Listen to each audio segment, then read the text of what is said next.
Bismillah, alhamdulillah, alhamdulillahirabbil alamin, wassalatu wassalamu ala asrofil anbiya'i wal mursalin wa ala alihi washabihi ajmain. Amma ba'du. Perkenalkan, di sini kami dari kelompok 14. Saya sendiri Asmaul Fauzi bersama Anggun Saskia Amanda akan mempresentasikan hasil kelompok kami, yaitu makalah statistika berjudul penyebaran untuk data. Yang kami hormati Ibu Etika Pujianti MPD dan yang saya sayangi kawan-kawan sekalian.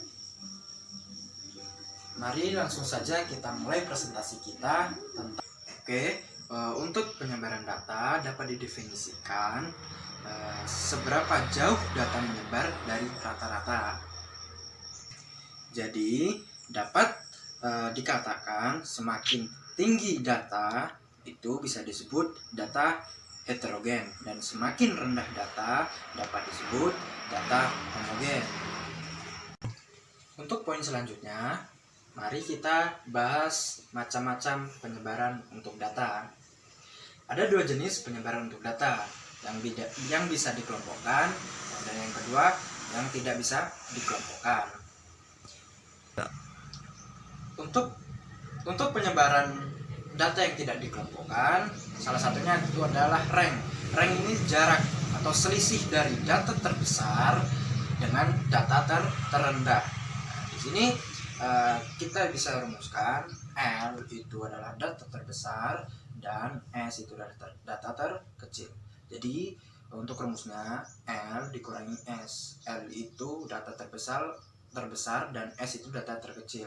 Dengan contoh, misal L-nya itu 90, S-nya itu 40. Jadi 90 dikurang 40, ketemunya itu adalah 50. Jadi untuk rank dapat dikatakan 50 dari masalah tersebut. Nah, untuk data yang dikelompokkan, untuk penyebaran data yang dikelompokkan, kita bisa ambil contoh simpangan rata-rata. Apa sih itu simpangan rata-rata? Simpangan rata-rata atau deviation mean adalah rata-rata jarak antara nilai data menuju rata-ratanya. Simpangan rata-rata termasuk ke dalam ukuran penyebaran data, seperti halnya varian dan standar deviasi. Kegunaannya apa? Kegunaannya adalah untuk mengetahui seberapa jauh nilai rata-rata menyimpang dari rata-ratanya.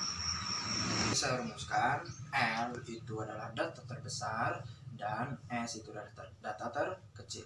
Jadi untuk rumusnya L dikurangi S. L itu data terbesar dan S itu data terkecil. Dengan contoh, misal L-nya itu 90, S-nya itu 40. Jadi 90 dikurang 40, ketemunya itu adalah 50. Jadi untuk rank dapat dikatakan 50 dari masalah tersebut.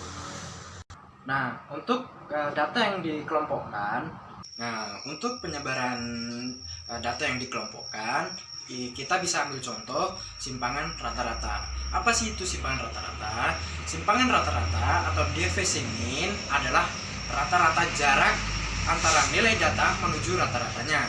Simpangan rata-rata termasuk ke dalam ukuran penyebaran data, seperti halnya varian dan standar deviasi. Kegunaannya apa? Kegunaannya adalah untuk mengetahui seberapa jauh nilai rata-rata menyimpang dari rata-ratanya. Yang selanjutnya adalah ukuran penyebaran relatif. Nah, ukuran penyebaran relatif adalah ukuran dari satuan bagian satuan yang dijadikan persen atau relatif. Nah, ukuran ini dibagi menjadi 3. Yang pertama yaitu coefficient rank, yang kedua adalah coefficient deviasi rata-rata, dan yang ketiga adalah coefficient deviasi standar. Yang pertama adalah coefficient rank.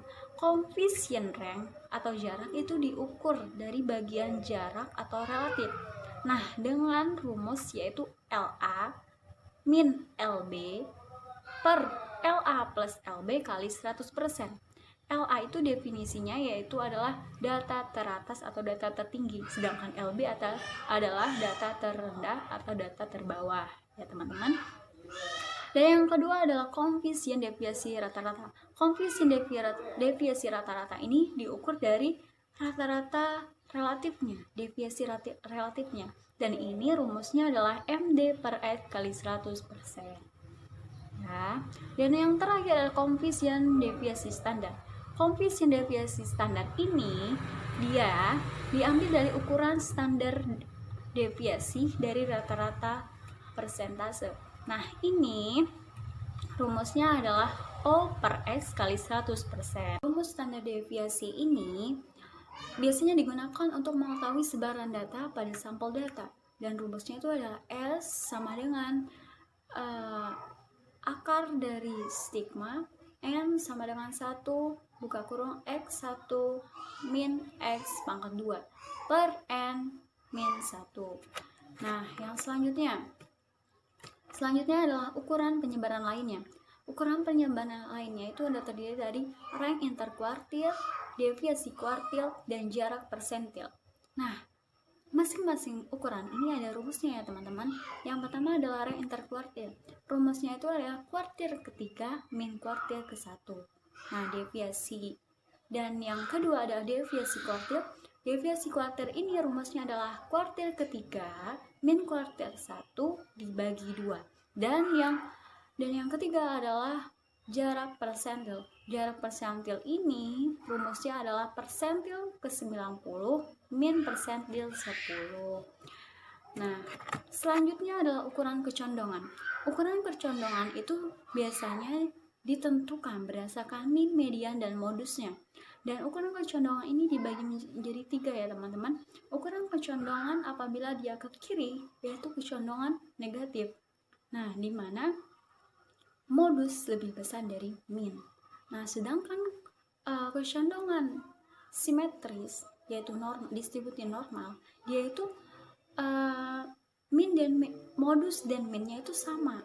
Nah, sedangkan kecondongan yang ke kanan yaitu adalah kecondongan positif, di mana min lebih besar dari modus atau modus lebih kecil dari min. Kita ketahui ya teman-teman, rumus kecondongannya itu adalah SK sama dengan 3 min dikurang modus per standar deviasi. Nah, yang terakhir adalah ukuran keruncingan atau kurtosis. Ukuran keruncingan yaitu kepuncakan dari suatu distribusi biasanya diambil dari relatif data distribusi normal. Nah, ukuran keruncingan ini dibagi menjadi 3 juga ya teman-teman, dimana kalau puncaknya paling tinggi itu disebut leptokurtik, dan apabila paling rendah disebut platikurtik, dan kalau ke puncaknya itu sama atau normal itu disebut mesokurtik. Nah, rumus koefisien kurtosis itu yakni K 1/2 buka kurung K ketiga kuartil ketiga min kuartil pertama per persentil 90 atau P90 min P10. Nah, rumus keruncingan itu ada yang kelompok, ada yang tunggal. Nah, yang tunggal itu adalah A pangkat 4 sama dengan 1 per N, terus stigma X per U min U pangkat 4 per O pangkat 4. Dan yang berkelompok adalah A pangkat 4 sama dengan 1 per N stigma F buka kurung X per min U pangkat 4 per O pangkat 4. Nah, demikian ya teman-teman, bisa kita pahami. Yang lebih lanjutnya kita lihat dari bahasa.